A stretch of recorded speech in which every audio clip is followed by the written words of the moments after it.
Another property belonging to the late Gachagua is another property that I'm told I've bought as when I'm deputy president. That is why I have 5.2 billion worth of money. And this property, again, we sold the Cooperative Bank of Kenya, the staff retirement benefits for nearly 600 million. And this money we utilized to pay his debts. And today, as the late Gachagua rests in heaven, he has no debt. Also political deceit. Mariga, 1223 in Madeira helipad is a lie. The land is too, and I have planted napier grass for my dairy unit. I bought it at 3.5 million shillings. Again, from my dairy farm. I have a dairy farm, 50 cows. And I do make an income of almost 1.5 million shillings every month. They afford to buy of land. And I take this opportunity.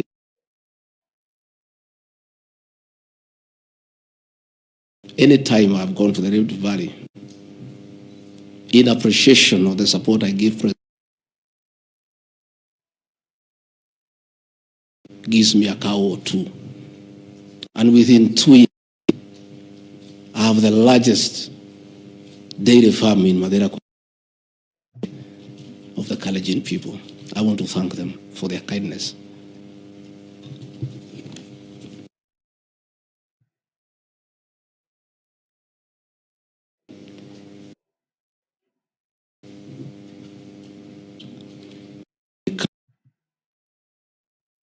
Accurate Kabraine in Kenya Nyeri constituency as Deputy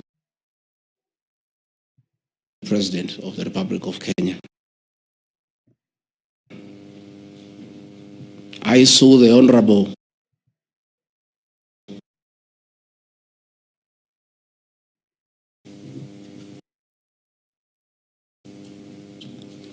in Kakuret, Kabraine.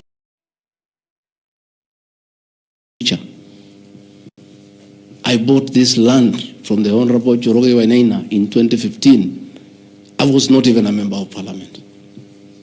Yet he has appended a signature that I should be impeached and go home for having corruptly bought 40 acres of land in Kakuret. In fact, the land is not 40 acres, actually 35. The allegation is that it's 40 acres, but that land is 35 acres. The people of Kakuret know it. I bought it from the Honorable MP for Kenny, and had he read this motion, I'm sure he would not have signed it. But as you all know, there was a lot of coercion, there was a lot of intimidation, and I'm sorry that I'm told the Honorable Inaina is admitted in hospital because of threats, coercion. He is being forced to hang a brother against his will and his conscience. These are the lies that Mutuse brought to the National Assembly, and asking the people of Kenya to get rid of the Deputy President of the Republic of Kenya based on lies. I have seen another ridiculous allegation that the Honorable Rigathi Gachagua, Deputy President of the Republic of Kenya, has since becoming Deputy President, acquired 80 acres of land in Meru. That is false. What is true is that the Deputy President is a member of Solution Circle Limited in Meru. I bought it from the Honorable MP for Kenny, and had he read this motion. And for those who do not know, there was a lot of coercion. Deputy President is half Meru, half Kikuyu.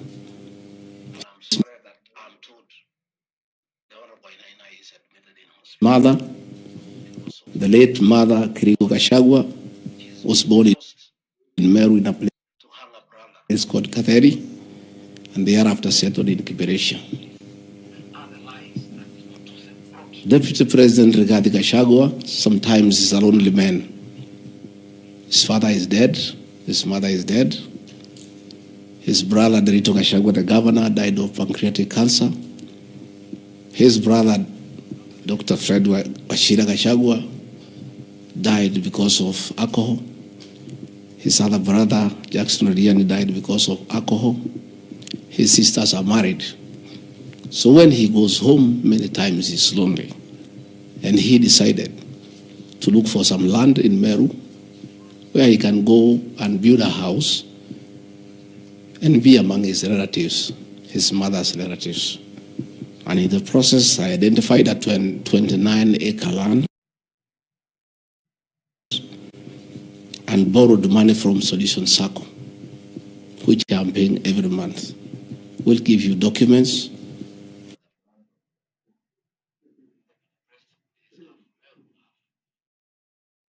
That I have bought from a loan that I have taken as a member of Solution Circle in Meru, the land of my mother, and which I call home. I have seen an allegation that I have a dairy farm in Nyandarua. I don't have a single animal in Nyandarua. I have some little land in a place called Shamata, but I'm yet to do anything about it. I think I just mentioned it to one of the member of parliament for that area called Gachagua that I would like to start a dairy farm. And I think in those rumors in parliament, the Honorable Mutuse went ahead to say that I own a dairy farm in Nyandarua. I own no such farm today, but God willing, because of the good climate in Daragwa, in Shamata, one day, God willing, I'll have a huge. I have seen companies listed just to create an impression that Rigathi Gachagua is doing business. I want the people of Kenya to know that Rigathi Gachagua was a businessman before he became a politician. And he had a life, and that life is part of his history. So getting companies 15 years ago, 13 years ago, 10 years ago, and publishing them.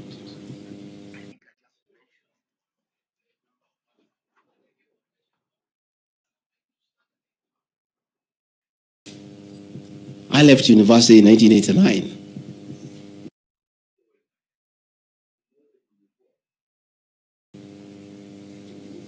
I left for the private sector for another 15 years. In those 15 years, I was a very astute businessman. And luckily for me, maybe of you are not that lucky. It was during the Kibaki era when things were working. The economy was strong, business environment was right, and there was room to make money. And I made money at that time. Those are old companies, and they are not trading. And when I became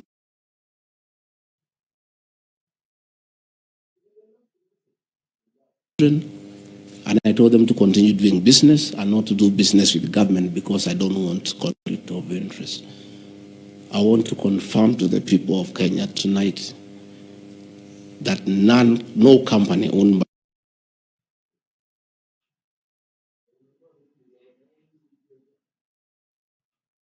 or anybody else linking the Gachagua, the Rigathi family with business deals with the Kenya government.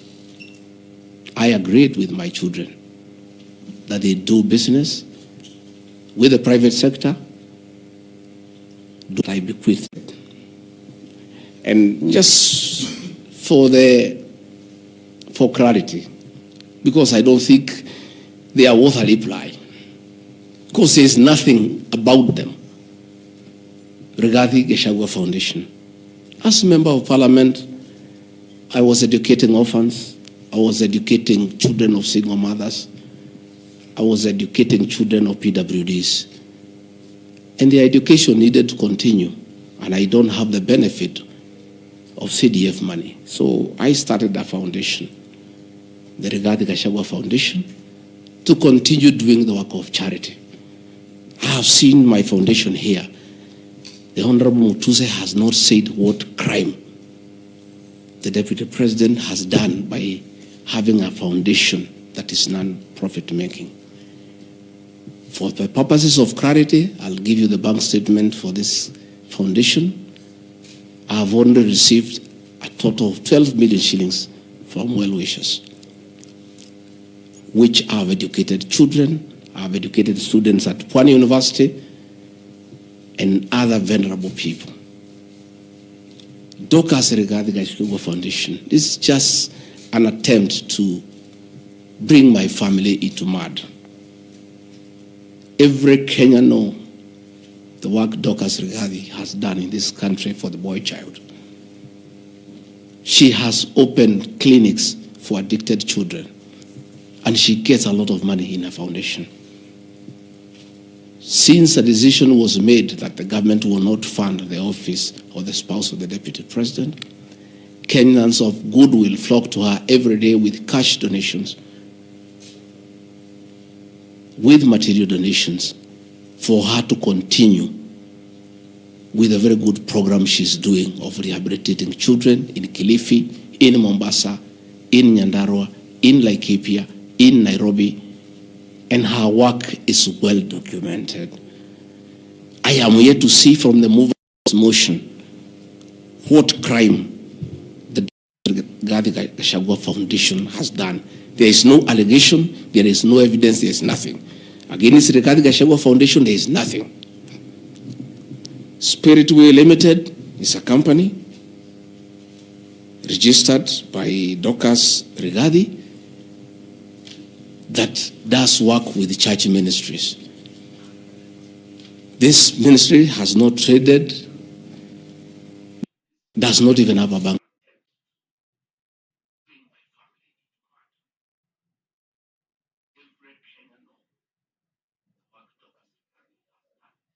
account. Is some strong women of God who have come together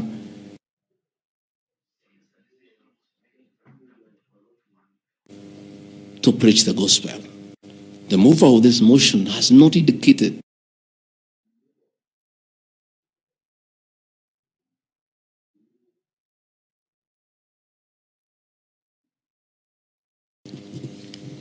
Calvary Creed International Limited, as the name suggests, again on evangelism and activities to do with the Church of Christ. I have not seen a single allegation against this company. Mothers of the Lord Limited. Again, this is a company incorporated my wife, Pastor Dorcas, in 2021 with our friends. It has never traded. It does not even have a bank account.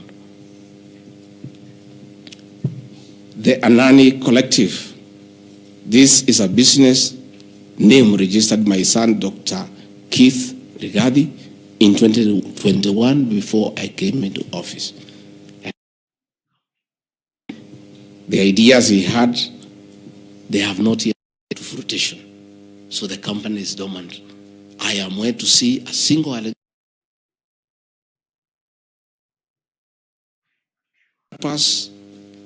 Apartments Limited, a company that the executors of the late Gachagua put together to manage Langata View Apartments.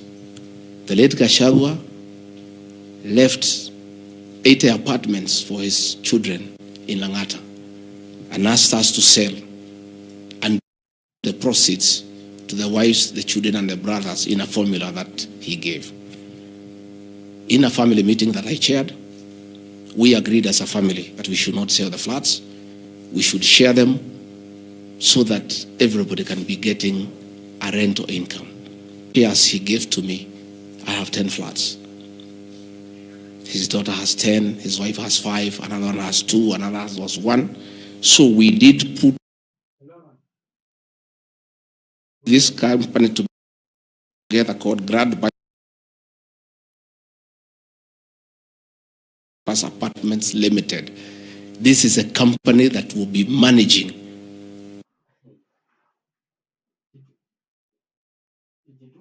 estate of the late Gachagua. Again, this company has been put here by the Honorable Mutuse as a company set to manage flats belonging to a dead good man, future of his children. And in his death, he is being haunted. Announcement has been made that Rigathi Gachagua is no longer useful to this administration. He is a spent cartridge. His work was to help fight Uhuru Kenyatta and get President William Ruto to power. And thereafter, he is of no use. So he should be dispensed with, and somebody else can be appointed against the will of the Kenyan people. That is the viciousness that we are even fighting the dead. How insensitive can we be? What is this power thing?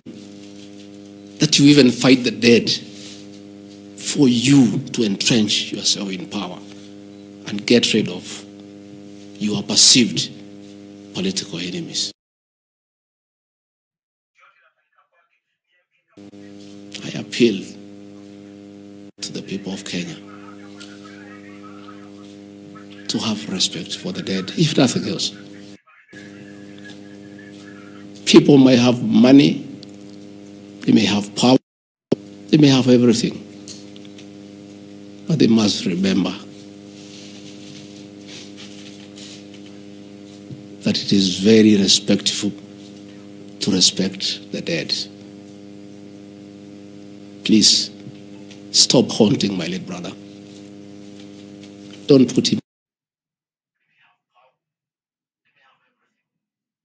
He committed no crime by working hard and leaving an inheritance for his children to look after that property.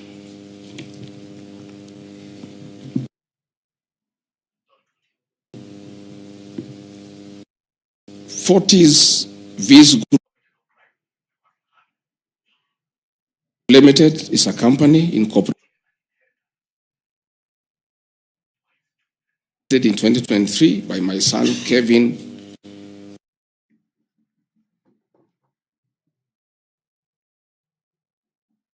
Company has not even taken off. They are still figuring out. Limited is a company incorporated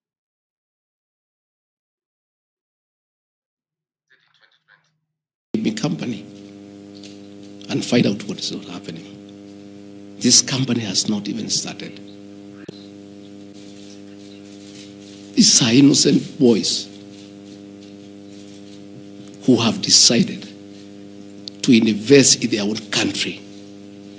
Why do you want to destroy them? You can destroy Rigathi Gachagua, fair enough. He has led for 59 years. But these boys, hardly 30 years.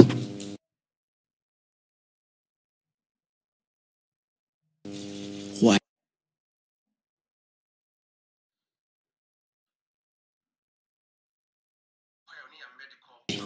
You want to destroy them?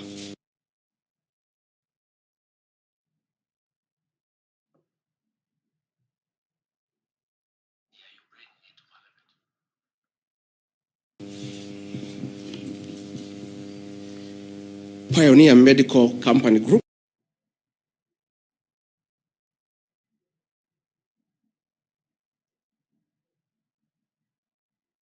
Why are you bringing it to Parliament? at the roundabout at Bomas on your way to Rongai. And we built this company from scratch. And it's been in existence for years. And when we stopped trading with it, we put up apartments in Kroi, in Rongai, called Rido Plaza, that are managed by this company. We collect rent. We have, I think, 40, 50. We pay tax every month. What wrong has Rido Furniture Mart done? Rido Plaza was 12, 10 years before Rigathi Gachagua became deputy president. Even if you, why don't you pursue him for the 2 years he has been in office? Why do you want to go back? Many years before I even went to parliament. It has not done business for the last 15 years. Not a single shred of evidence that this company has done wrong. It's not there. Murani Manufacturers Limited.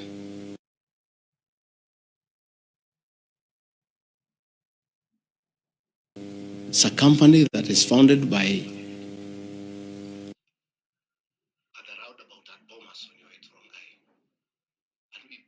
a character from our village and sold some shares to my wife and my children.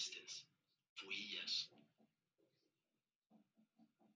And when we stopped trading with it, we put up apartments in Koroi. This company has never traded in government. It has not done any business. It is actually dormant. I'm told the account has only have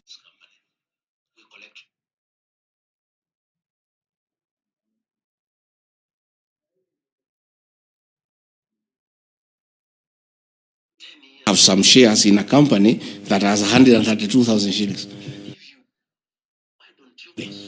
In 2009, during the Kibaki era, it has not done business for 15 years. We demand that you say what this company has done. Wamunyoro Investments Limited is a company named after my village in Wamunyoro, which I founded in the year 2001 as a construction company. This company owns a lot of property. The country was on sound footing. Since I became deputy president, we ceased all activities of this company. It has not done a single transaction with anybody. The company is dormant, but it owns property. Those properties were bought and acquired long before I became deputy president.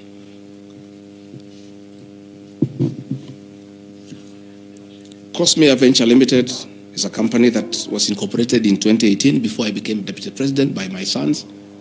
They do what you call bulk SMS. I used to give them work when I was member of parliament to send messages to my constituents.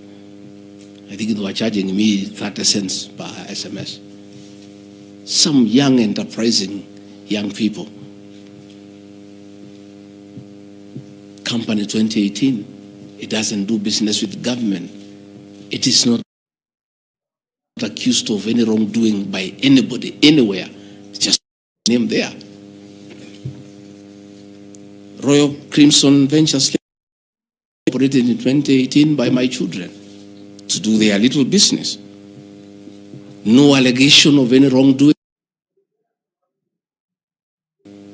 Annexed to the motion. Kurito Properties Limited, again,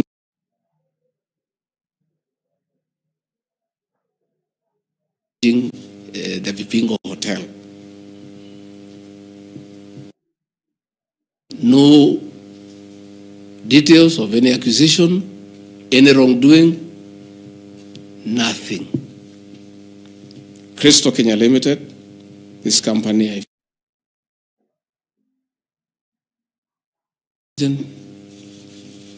I gave out my shares to, and myself and my wife, we got out and asked them to continue doing business. My two children, like their father, very enterprising.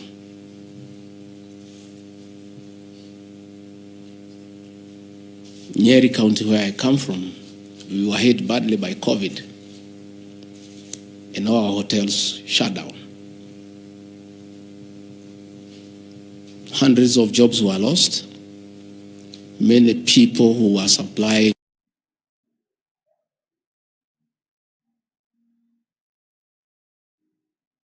to those hotels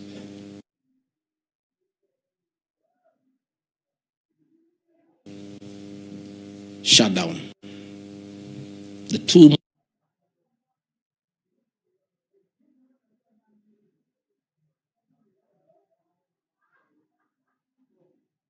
hotel was for sale, and my children were in.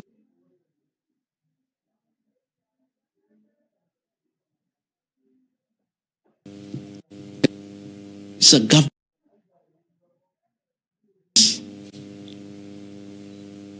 and the person who owned Outspan Hotel had also leased the Treetops Hotel.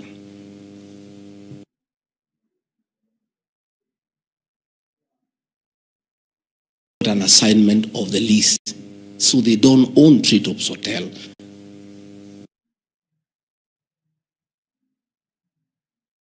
WS to Abadea Safari, then an easement to Cristo Kenya. That is not part of this proceeding. But they have no other forum to defend themselves, so have to defend them. Grown-ups, they should defend themselves, but they don't have a forum. They went to a bank and borrowed 600 million.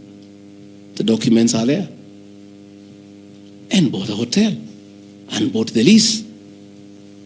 And I publicly announced that my family has acquired the two hotels because there was nothing to hide. I saw no need to advise my children straight business. They went and borrowed 600 million from the bank. And they were given 1 year moratorium, which is not over, to do the renovations and all that and open the facility. But I want to thank my son, Dr. Keith Rigathi. He worked very hard. That I think last month or so, I was at the Treetops with the British High Commissioner.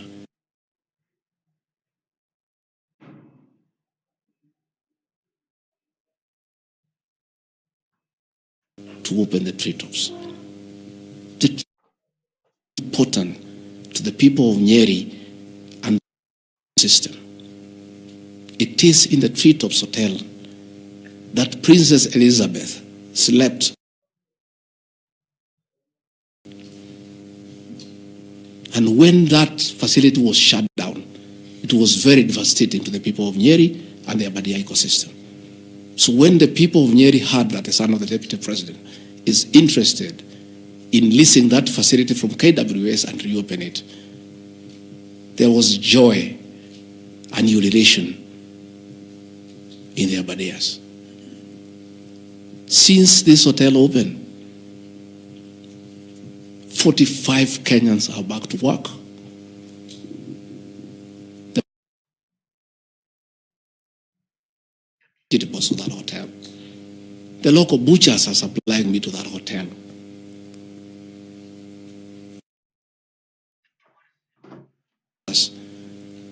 Come every weekend to entertain the tourists. The tourism circuit of the Abadea is back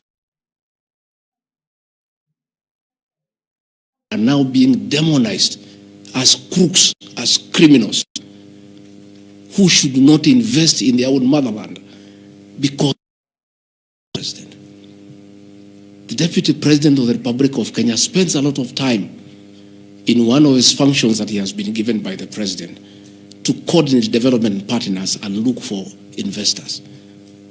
Why should the Deputy President go to look for foreign investors when his own children can invest at home? Children of many other people I know hide their money in Dubai and Cayman Islands. They don't want to invest here. What crime? These boys are so demoralized. As can be done. Why do you advise us? That is a crime to your children. That we have no life of our own. That we shouldn't invest our own country. And if we dare to invest, we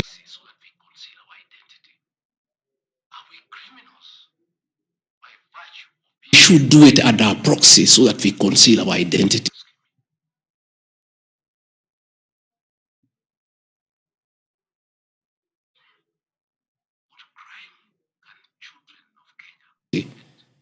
Are we criminals?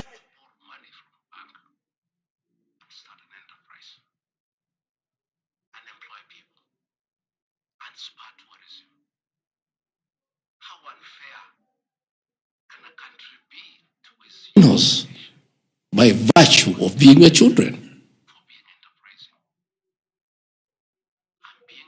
That's a question.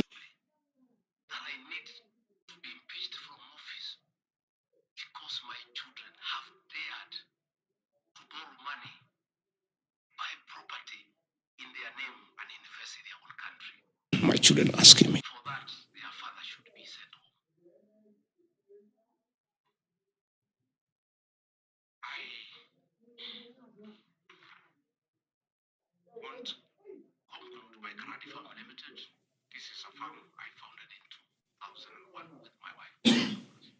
What crime can children of Kenya commit to borrow money from a bank and start an enterprise and employ people and spur tourism? How unfair can a country be to its young population to condemn them for being enterprising? I'm being told by the National Assembly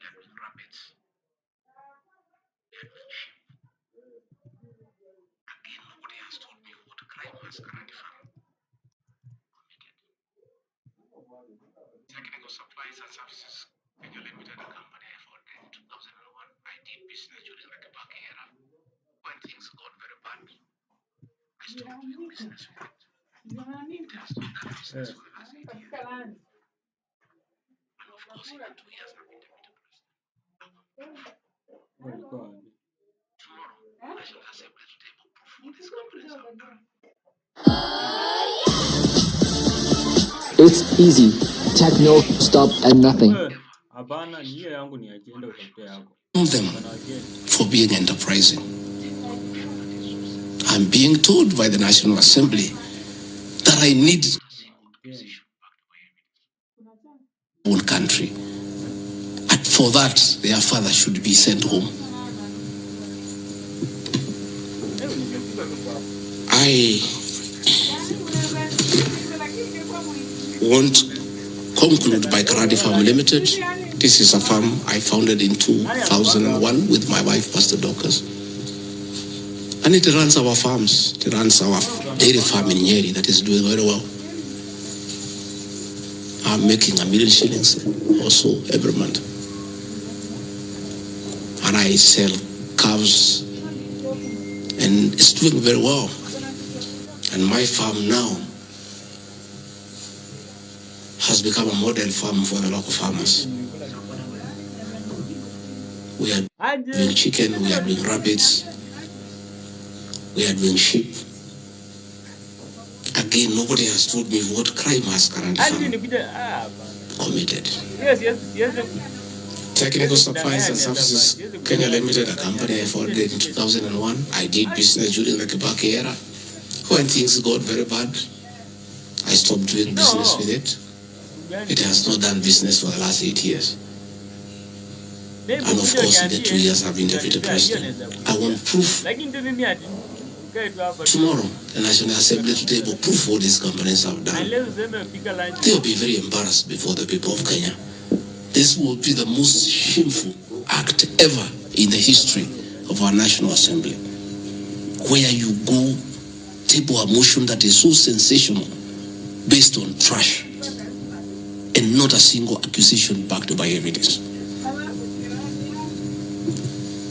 I have seen an allegation that exerting influence on officials of the Ministry of Lands to issue an allotment letter to Amunyoro Investments Limited and using the fraudulently acquired documents to support a court case. Again, Omnyoro Investments Limited was never allotted any land. This parcel of land, 209/12077, Omnyoro acquired at 24 million shillings in the year 2012. The documents are there, we'll give them to you. Purchase from a third party.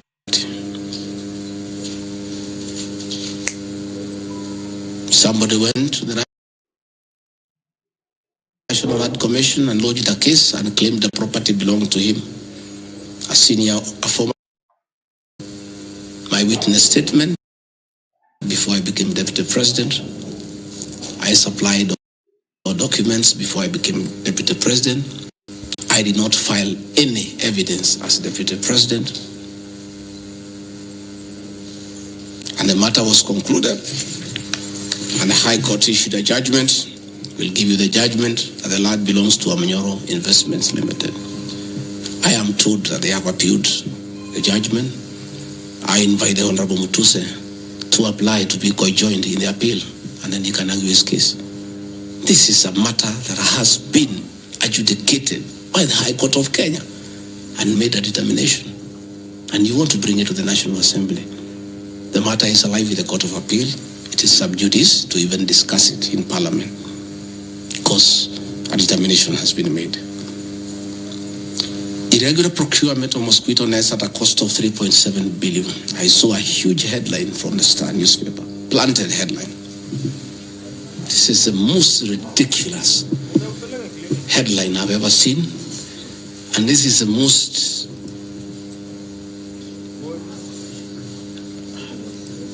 I lack a proper one. I don't want to speak in Kikuyu.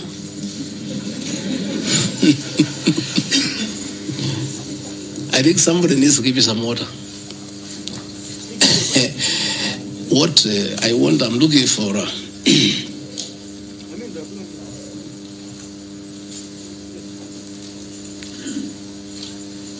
I have seen that allegation.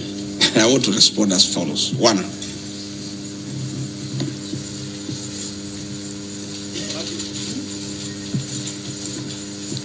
there is Andrew Murwa. He has sworn an affidavit with the false allegations, and he had better be very careful, because he has made a statement on oath. In the affidavit, he says that Deputy President was involved in KEMSA 3.7 billion irregular procurement of malaria nets, either directly or through proxies. Further,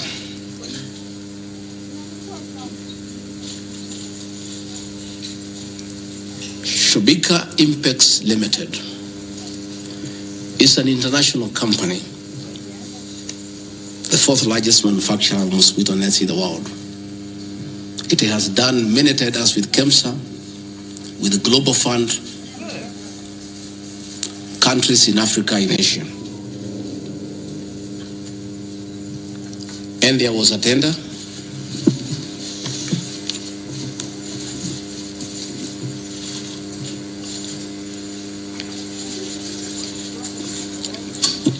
There was a tender funded by Global Fund through KEMSA, and it was an international tender for manufacturers. The company owned by my son Christo Kenya Limited are not manufacturers, and they did not participate in any way in the tender. In any way. What happened is that in the year 2014, 8 years before I became Deputy President, Shobika Impex Limited appointed Christo Kenya as their local agent, whose work is to do their errands and follow their supplies at the ports of entry. Christo Kenya did not participate in this tender. It was done by Shobika. KEMSA wrote to Shobika and said, your tender was not successful because because you had a problem with pagination of your security documents. Pagination. Those of you who have done tenders, you number the pages. And if they are not right, you can be disqualified. And therefore, they were told, can you come and collect your bid board? Your original bid board. That's what happens. If you participate in a tender and you don't win, you are asked to collect your bid board. And they kept on coming to collect the bid board. It was not available for almost 3 months. And they asked the local agent, that is Crystal Kenya Limited, can you follow up on our behalf? We participated in this tender. We did not win. We have a letter asking us to collect the bid board. We are waiting for it because this is money that is tied as our agent in Kenya. Can you follow up?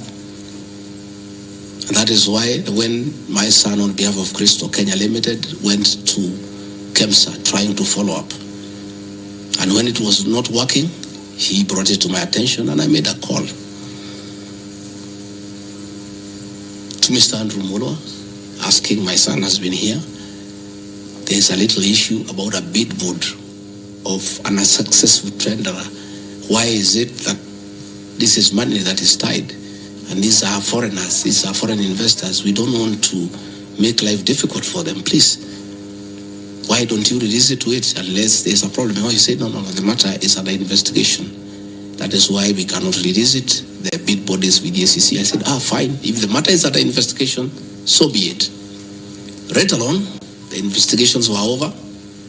ESCC wrote to KEMSA and returned the bid board. KEMSA in return wrote to Shobika and returned the bid board. End of story. Shobika did not win the tender. They were not awarded the contract to supply the nets. No nets were supplied by Shobika. No public funds were lost. And we are told by Deputy President asking why a bid board to a tenderer who has failed to win cannot be returned. He endangered the lives of the people of Kenya. That is how absurd the allegation is. There is no evidence that the company with my son participated in the tender. They did not participate. There is no evidence that the Deputy President interfered with the tender. The only crime is that urging so that we don't frustrate foreign investors. If they were not successful, why are you keeping their tender security? You need to give it to them. And it was a lot of money. I think it was 500 million or something like that. So I want to say this is a very ridiculous, and I take great exception to the headline by the Star. Please, we'll give you the documents. Tell us, where was the Deputy President involved in that tender? This is a tender that never was. And for the record, to show that this tender had no problem, after the investigations, during the investigations, the CEO, Terry Ramathani, was suspended to allow investigations as it should be. And Mulwa became the CEO. Mulwa was not there during the tendering. He came after the tender had been annulled. And he was dealing with the aftermath of the annulment of the tender, that is returning the bid boards, sending document to ACC. After investigations by ACC and the Senate were concluded, Terry Ramadhani was appointed by President William Ruto as the Deputy High Commissioner to India. That tells you, because when those appointments are made, the head of public service writes to ACC, DCI on issues of integrity. Terry was cleared, which means there was no scandal. And again, and most important, no public funds were lost, no nets were supplied. Therefore, this is another fishing expedition to just justify the 5.2 billion. I think that is why they were putting the 3.7 billion to make the maths to add up. You know, when you want to talk big figures, you must look for 3.7, 600 and all that. Even all these things I've read here, if you take your phones, we are nowhere even, we have not reached 2 billion. Because Olive Garden 400 million, Queensgate Apartment 600 million, Outspan and Treetop 600. So these are just figures that were being put to the people of Kenya so that they can see us into bad light. Unnecessary and expensive renovation at the official residence in Karen and Mombasa. How Mutusen knew is unnecessary, I don't know. He has never been here. You guys were here before. When President William Ruto was deputy president, he was denied funds for 5 years. This place was in very high state of disrepair. It took me 7 months to move in. The roofs were leaking, the toilets were blocked, the septic tanks was broken down, the borehole was broken. There was nothing. Parliament, in his own wisdom, allocated funds for the renovation of this residence. As a deputy president, I have nothing to do with public expenditure. In fact, at that time, the accounting officer, between 2022 and 2023 financial year, was the State House Controller.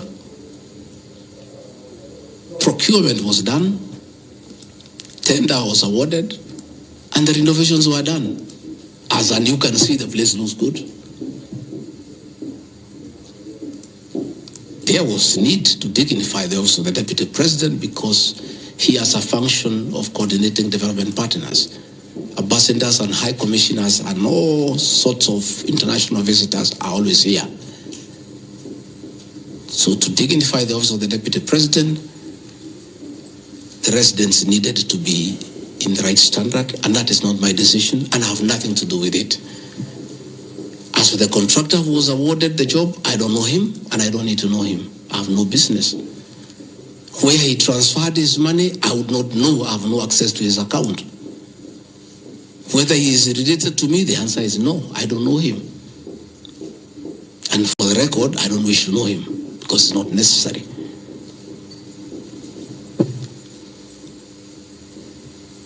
Government expenditure is audited every year by the Auditor General. Since this office was under the executive office of the Deputy President for that financial year, the Auditor General did her inspection and gave us a clean bill of health. The renovations that were done were not highlighted with having any audit query. If the Honorable Mutuse had taken his time to look at the Auditor General's report, he would not have brought this business accusation. And even if there was an accusation, it should be directed to the accounting officer, who is the State House Controller, not me. I don't deal with procurement. I don't deal with financial management. I don't deal with anything to do with public finances. But since the matter has been raised, I have to answer to it. I have looked at the Auditor General's report, clean. I have looked at the contract, it's signed by the Controller of State House. As to the work, that I can attest, they did a very good job. And this residence has been dignified. The same with the residence in Mombasa. You know, the residence in Mombasa is where President William Ruto and his wife, Mama Rachel, were chased away, and the house allocated to the regional commissioner. And on assuming office, I took up the residence. It was in state of disrepair. Again, it was renovated. It's a good place. And I normally go there when I go to Mombasa. And it makes a lot of sense. Because before the renovation of that residence, anytime I went to Mombasa, I normally have a huge delegation of security people, hospitality, and all that goes with the office, not really me. The bills were very expensive. it makes a lot of sense to have an official residence for the Deputy President in Mombasa, so that when he is there, you cut down on public expenditure.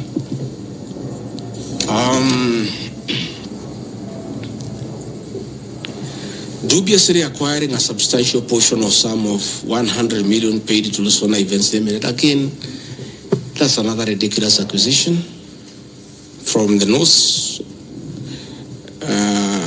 This is people who give services here for events. We have many meetings. You have come here for IBEC.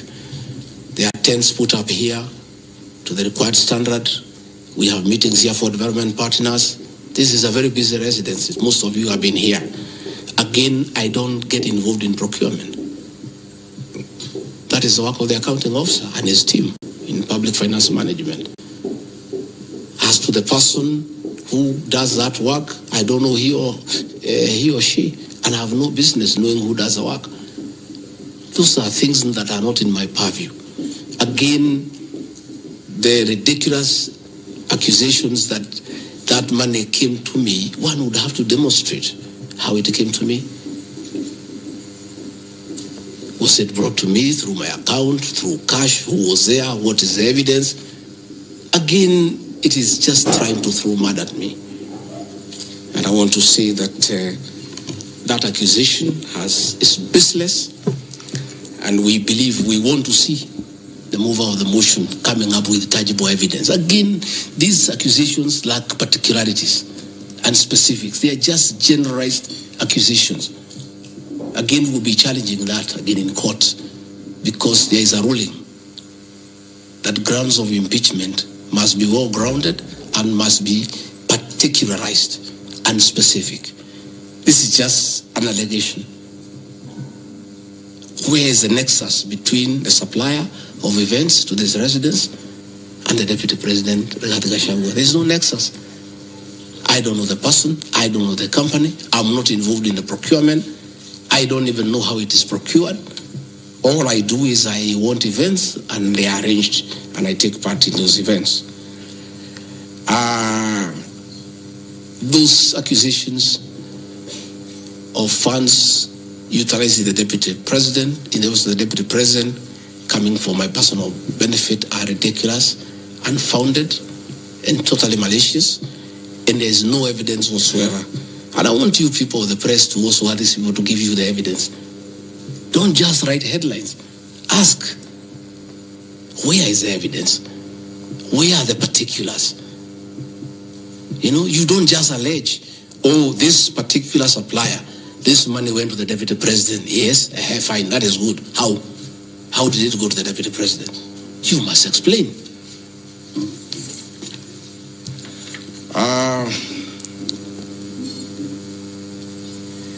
Alleged sensational but false allegations against Lady Justice Esther Minor.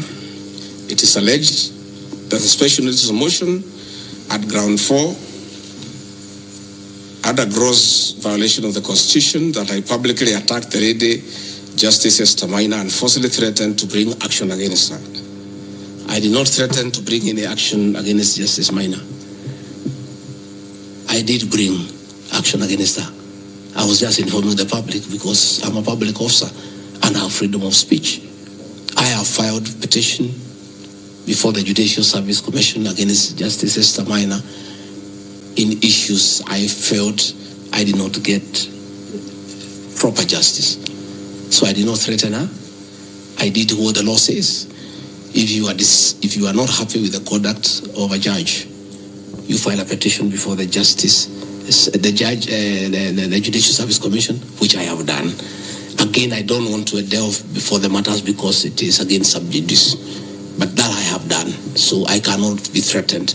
I cannot be said to threaten her. And again, I have a right as a leader, as a Kenyan, to say what I'm doing. And I did say publicly that I will bring a petition against her. I have done it. And the evidence is there. You see it. We have filed a petition and we are waiting for it to be concluded.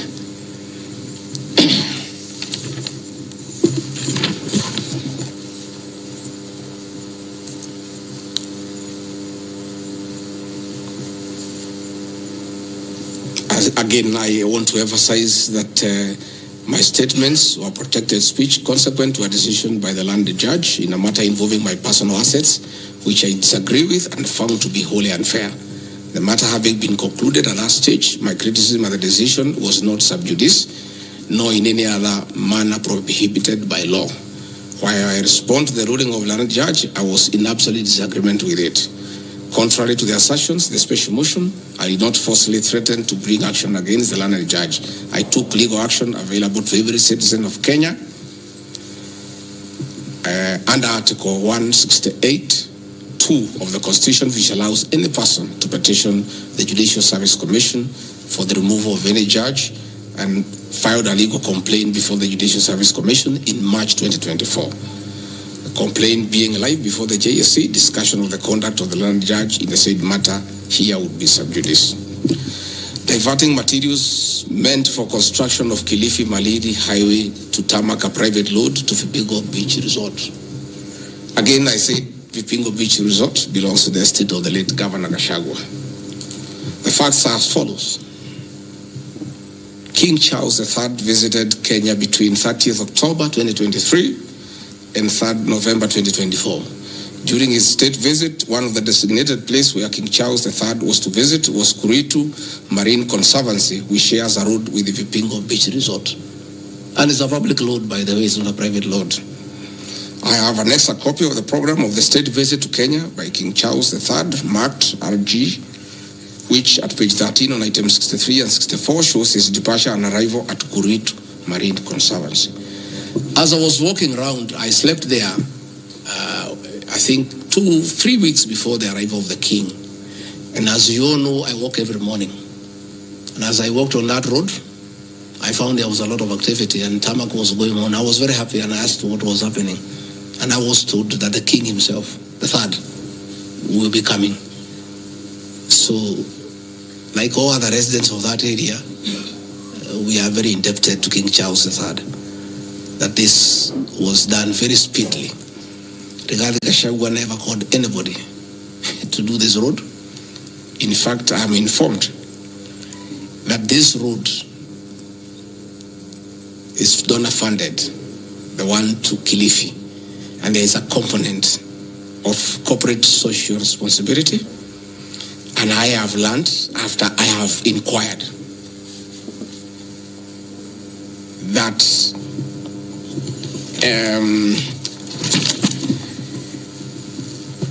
these people of that road is called Takawungu Shariani Vipingo.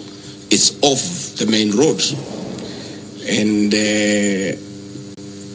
I am made to understand that Kuritu Marine Conservancy, Vipingo Secondary School, Shariani Primary School, among other stakeholders, including a public market, applied to Kenya to be considered for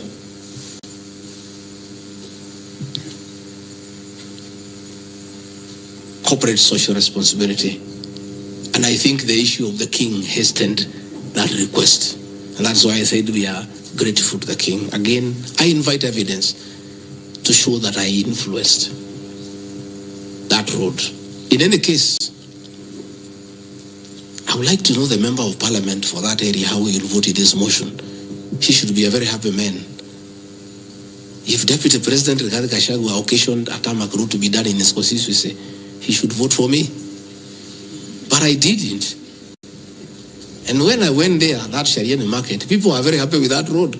Because I walk there in the morning when I sleep there. People are very happy with that road. The secondary school there, the boys and girls are very happy. The primary schools are there. And again, contrary to the assertion by the Honorable Mutuse, it's not a private road, it's a public road.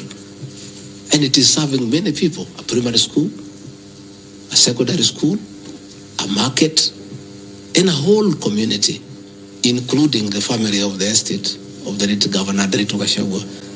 We are just beneficiaries of good deeds by our government that were hastened by the arrival of His Majesty the King the Third. undermining the president and the cabinet by allegedly making contradictory public statements from the position taken by cabinet regarding the evacuation of the people residing along Nairobi River. To start with, for the record, President William Ruto has never complained to me that I have undermined him. If he has told that to Honorable Mutuse, I would like to know that he has complained to Honorable Mutuse that his deputy has undermined him. Article 147 of the Constitution provides the deputy president shall be the principal assistant to the president and shall deputize for the president in the execution of the president's functions. Article 28, which states that every person has inherent dignity and the right to have that dignity respected and protected. Article 29C, which states that every person has the right to freedom and security of the person, which includes the right not to be subjected to any form of violence from either public or private sources. Section 152G1 of the Land Act, which states that notwithstanding any provisions to the contrary in this act or in any other written law, all eviction shall be carried out in strict accordance with the following procedures. A, be preceded by proper identification of those taking part in the eviction or demolitions. B, be preceded by the presentation of the formal authorizations for the action. C, where groups of people are involved, government officials or their representatives to be present during an eviction. D, to be carried out in a manner which respects the dignity, right to life and security of those affected. Included special measures to ensure effective protection to groups and people who are vulnerable, such as women, children and elderly and persons with disabilities. F, include special measures to ensure that there is no arbitrary deprivation of property or possessions as a result of the eviction. G, include mechanisms to protect property and possessions left behind involuntarily from destruction. H, respect the principles of necessity and proportionality during the use of force and give the affected person the first priority to demolish and salvage their property. Critically, our Constitution provides at Section 147(2) that first, the Deputy President shall perform the functions conferred by these constitutions and any other functions of the President as the President may assign. Pursuant to Article 3 of the Constitution, I, as well as every citizen of Kenya and state of public officers, have the obligation to respect, uphold, and defend the Constitution in performing any of my functions. The national values and principles of governance contained in Article 10 of the Constitution bind all state organs, public officers, and all persons, including myself as the Deputy President, wherever we make or implement public policy decisions. In relation to this matter, these national values and principles include the rule of law, democracy, and participation of the people, human dignity, equity, social justice, inclusiveness, equality, human rights, non-discrimination, and protection of the marginalized. Adherence to these principles became extremely important when we, as state officers, are contemplating legal evacuation of citizens with a duty to avoid inhuman forced evictions that will be contrary to our Constitution and international law. While campaigning with the President, and subsequently when I was sworn in as Deputy President, you can remember, I promised as a key pillar to the Kenya Kwanza government that there will be no forced and unlawful evictions and that all evictions shall be human and entail legal compensation. You remember my inauguration speech. I said never again shall this administration carry out inhuman evictions in a brutal manner as was done in the previous administration. I and my office, the Deputy President, have undertaken extensive engagement with all parties in regard to the cabinet decision on eviction, which I fully support, including the Nairobi River, which is an entity under the ODP and County Government of Nairobi. Adherence to these principles become extremely important when we as state officers are contemplating legal evacuation of citizens with a duty to avoid inhuman forced evictions that would be contrary to our constitution and international law. Guideline number 6 of the United Nations General Assembly, guidelines for the implementation of the rights to adequate housing, prohibits forced evictions, and the state should ensure that any eviction under domestic law are fully compliant with international law. The guidelines further require meaningful engagement with communities to ensure that the rights of residents are implemented cooperatively without the need for eviction procedures or police enforcement. I have supported the implementation of cabinet directives on the eviction, safe for the fact that on being informed that each person residing along Nairobi River was being evicted and paid only 10,000 shillings, which I and many other Kenyans felt inadequate compensation for eviction. I insisted that the government should abide by constitutional dictates and international norms while implementing any cabinet decision, including eviction, and maintain the dignity of citizens of Kenya facing evictions. My statements did not and cannot be construed to undermining the president, because the president, like me, sought to defend the very constitution. I hope I'm very clear. Am I clear? I cannot, I will not oversee, supervise forced, brutal eviction against the people of Kenya. That I will not, and I can't. President William Ruto and I on the campaign trail gave a solemn undertaking to the people of Kenya that under our administration, that will never happen. So when I was asked to oversee brutal, inhuman eviction against innocent people without notice, without compensation, without due regard to what the Constitution says, I found it very, very difficult. And I rescued myself and allowed the CS for Interior, the Head of Public Service, the PS for Internal Security to proceed. If that is the reason why Rigathi Gachagua should be impeached as Deputy President of the Republic of Kenya and sent home for refusing to undermine the Constitution, for saying no to brutal and inhuman eviction of poor Kenyans, let it be. Undermining devolution by allegedly holding a meeting in Nairobi. Good people. I'm sure you are as embarrassed as I am. That a deputy president holding a public meeting to talk to the people of Kenya is undermining devolution. To start with, Deputy President Rigathi Gachagua, in the duties spelled out by the President under Executive Order number 1 of 2023, he has the duties to coordinate intergovernmental relations. I work with the governors. This is home of devolution. I hold meetings with the governors every day. I chair IBEC. I cannot be accused. And I need evidence tabled that I undermine devolution. The motion alleges that on 29 September 2024, I unlawfully interfered with the running of the Nairobi City Council government by holding a public rally where I allegedly incited citizens against law of directives of the county government on planning and relocation of markets. This is my response.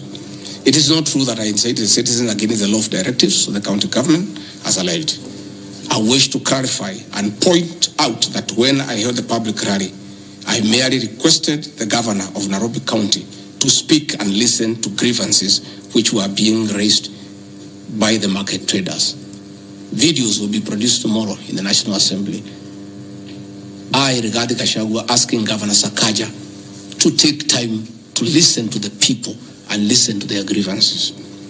The traders had sought me out to intervene and request the governor on their behalf to dialogue with them and seek a solution to their grievances with regard to the relocation of markets. Had the governor listened to these traders, they would have had no business coming looking for me. All I was saying is listen to the people. Before you relocate them, have public participation. Most of those traders have lived in Wakulima market for 40 years. They wanted to discuss with the governor what happens to us, what happens to our customers, what happens to the distances that we cover, what about the extra cost of going to the new relocation. And I think the traders were right. Requesting a meeting with an elected leader is their right. And when they requested me to go and meet them, because they were desperate and they needed somebody to hear to them, I did go and speak to them. Again, this motion alleges that on 20 September 2024, I unlawfully interfered with the running of the Nairobi City Council by inciting citizens against law directives of the county government. The leadership of Nairobi business traders approached me sometime in March 2024 at my official residence to discuss multiple issues affecting business and requested engagement in the resolution and intervention on these issues adverse to business. Consequent to this meeting, I directed that short, medium and long-term strategies be undertaken, coordinated by the Office of the Deputy President, to address the issues raised that are cross-cutting with agencies including KRA, Kenya Post Authority, Counterfeit Authority, Kenya Bureau of Standards, the National Police Service, Kenya Corporate Board, given that the violation is under the Office of the Deputy President. I was just doing my work.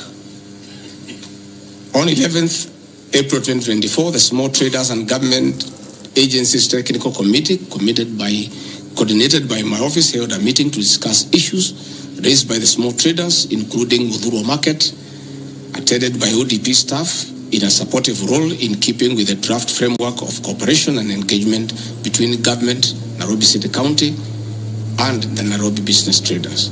Subsequent to that meeting, a meeting on 24th April 2024 between Nairobi City Council and the Nairobi small traders and numerous others, the ODP on 22nd July 2024 invited His Excellency Johnson Sakaja, amongst other state officers, to a meeting at ODP. Officers scheduled for 22nd July 2024 to review the draft framework of the cooperation and engagement between the small traders and the government of Kenya. On 3rd September 2024, the ODP wrote to Governor Johnson Sakaja and all other stakeholders, submitting a final combined draft of the framework for review and feedback. After all the engagement between all the parties and the draft framework, Governor Sakaja decided to arbitrarily proceed with the relocation of Mudhurwa Market. That gave rise to the cry by the people. Meetings had been held, a framework had been agreed on. And as an elected leader, as Deputy President, I think going to listen to people who are in anguish, who are crying, is responsible leadership. The government that President William Ruto and I lead is a listening government.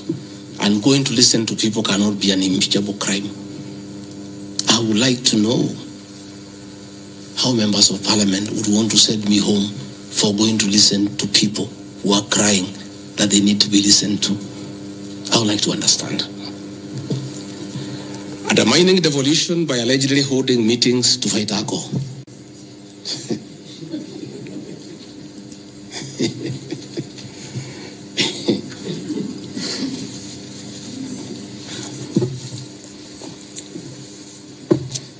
I think tomorrow will be the greatest circus. Or do I call it the theater of the absurd? That Deputy President Rigathi Gachagua, undertaking duties assigned to him by the President to fight illicit brews and drugs across the country, should be impeached because by doing so, he is interfering with the devolution. I held meetings in Nyeri, attended by Governor Kahiga, Governor Waiguru, Governor Irogo Kangata, Governor Wamatangi, Governor Kiari Badilisha. I held a meeting in Chuka, attended by governors of Embu, of Tharaka Nithi, of Meru. I attended a meeting in Mombasa, attended by governors of Kwale, a representative of the governor of Mombasa, the governor of Taita Taveta, a representative of the governor of Lamu, to discuss.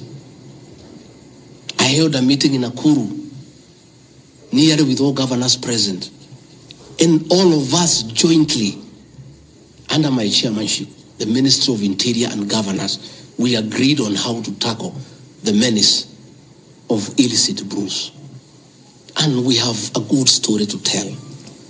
Out of those efforts, our young men who are sleeping in trenches are back home. Women are very happy their husbands are back home and they are bringing food. In fact, some children have been born. Some have even been named Ngiji because of the effort that I have put in fighting illicit brews. I think the people of Kenya would be shocked to hear tonight that one of the accusations against their deputy president and why he should go home is because he led the battle to fight illicit brews and drugs that has caused havoc among our young people. Please, if Rigathi Gachagua is a problem, why don't you assign this job to somebody else? Because this job must be done. We must get our children off drugs. We must fight illicit alcohol. And saying that you want to impeach the deputy president because fighting illicit brews and drugs is interfering with the devolution. I think this is the greatest joke of the year. Even the 291 MPs who signed this motion, most of them, because I know them, have looked for me personally to thank me for the way I have successfully led the war against drugs and illicit brews. And that is why that sham public participation should have had my responses, so that the women could hear that one of the accusations against the deputy president is that he should be sent home because he was leading the war against illicit brews and drugs. I don't know